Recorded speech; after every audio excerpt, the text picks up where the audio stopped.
तो उसमें जो सबसे बड़ा, अगर किसी को दुख होता है तो पिता से भी बढ़कर पितामह।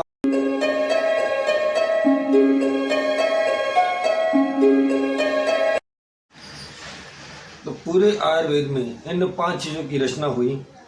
आकाश, जल, वायु, अग्नि और पृथ्वी। जब इन 5 चीज़ों की रचना हुई तो इनमें जो मुख्य रचनाकार बने, जो मुख्य इसके लेखककार बने, वह ब्रह्मा जी थे। ब्रह्मा जी को पितामह कहा जाता है क्योंकि वह पिता के भी पितामह हैं।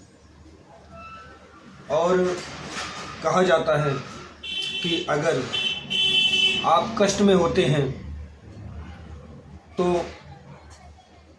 उसमें जो सबसे बड़ा, अगर किसी को दुख होता है तो पिता से भी बढ़कर पितामह को होता है। इसीलिए ब्रह्मा जी को सृष्टि का रचयिता कहा जाता है और पितामह भी कहा जाता है। तो इसी बीच एक छोटी सी कथा आज हम आपको सुनाएंगे जो कि बहुत ही बढ़िया है। एक बार पिपले नामक एक तपस्वी थे जिन्होंने बहुत ही कठिन तपस्या की। लगभग आप ये मान के चलिए कि उन्होंने इतनी कठिन तपस्या की कि 3000 वर्ष तक तो वो केवल वायु पी के रहे। 3000 वर्ष तक वो केवल वायु पी के रहे। उसके बाद उनसे देवता इतने प्रसन्न हुए कि उनको वर मांगने को कहा। तो उन्होंने ब्रह्मा जी से ऐसा वर मांगा, उन्होंने बोला कि ये सारी पृथ्वी मेरे वश में हो जाए। जब उन्होंने ये वर मांगा कि संपूर्ण संसार मेरे वश में हो जाए तो देवताओं ने वो वर दे दिया। उसके बाद वो वर पाने के बाद जो पिपलाद थे उन्होंने परीक्षा लेनी चाहिए कि ये कितना सत्य है। फिर ऐसी कोई बात नहीं है कि वरदान लेने के बाद कि किसी ने गलत काम ना किया हो, हमेशा से चला आ रहा है।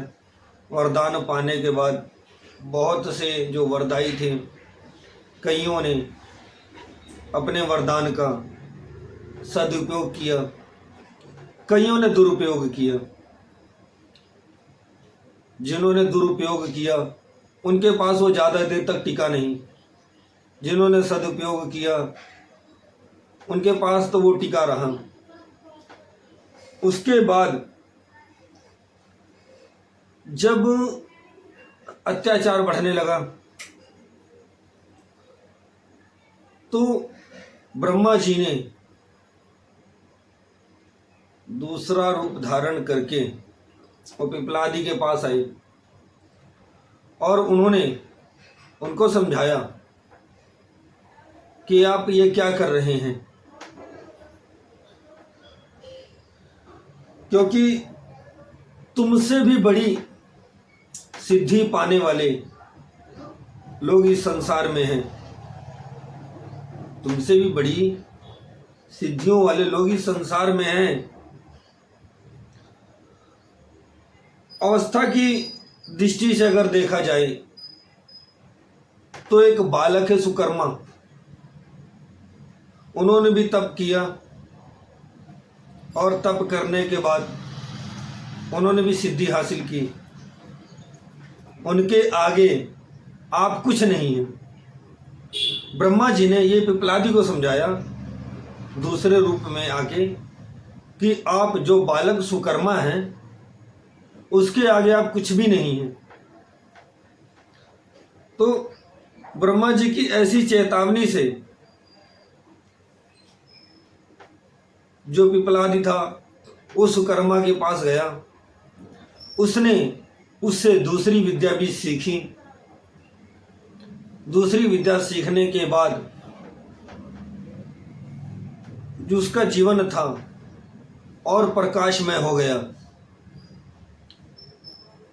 क्योंकि वो उस रास्ते से जो पहले वाले रास्ते पे था उससे हटकर वो दूसरे रास्ते पे आया, सुकर्मा की शरण में गया, उस बालक की उस शरण में गया। उस बालक से भी उसने बहुत कुछ सीखा और सीखने के बाद वो अच्छे मार्ग पर निकल पड़ा। तो ये वो कथा है जो पृथ्वी शुरू होने के पहले वो जो कथा थी वो बताई गई। तो आगे भी ऐसी ही कथा आपको बताते रहेंगे, समझाते रहेंगे। तो आज के लिए इतना ही। जय श्री राम, जय श्री राधे।